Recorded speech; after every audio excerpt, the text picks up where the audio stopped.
colleague from Texas, Mr. Gohmert, who also offered several amendments that were not taken. Gentleman from Texas is recognized for 3 minutes. Thank you, Mr. Speaker.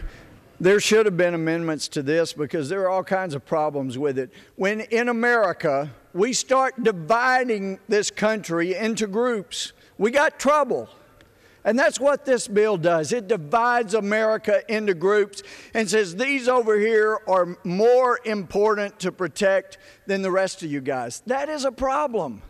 Now, I'd like to address the question that my friend from Texas raised about the rule of evidence. I think that's what she's talking about. It does say, in a prosecution for an offense under this section, evidence of expression or association of the defendant may not be introduced as substantive evidence at trial.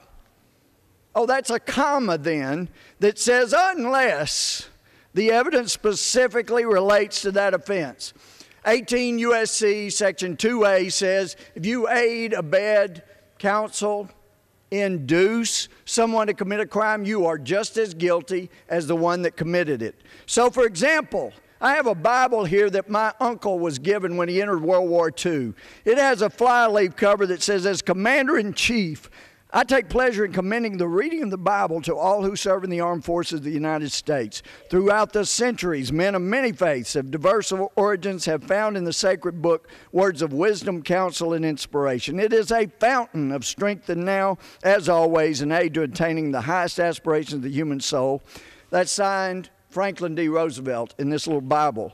But if you look over to Romans, it talks about, for this cause God gave them up unto affections, for even their women did change the natural use into the which is against nature, and likewise the men, leaving the natural use of women, burned in their lust one to another, men with men, working that which is unseemly, and receiving in themselves that recompense of their error which was meet. If somebody hears a preacher preaching that, and goes out and commits an act of violence. I mean, I was a prosecutor 30 years ago. It doesn't take much imagination to say we had to arrest the preacher. It was clear he's the one that planted the seeds in this nut's head that went out and committed an act of violence. Therefore, this evidence of what he read from the Bible, even though FDR signed it and encouraged people to read it, FDR is not around, can't go after him, but we can go after this preacher that put that in the mind of the individual. They induced it. They're guilty as a principle.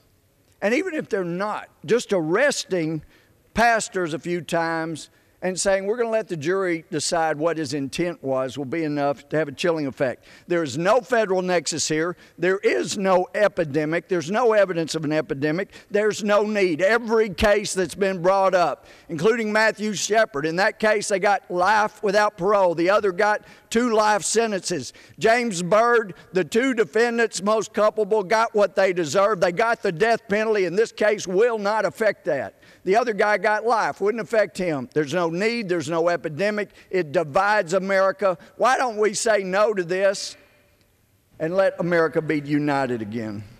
Gentleman's time has expired. Gentleman.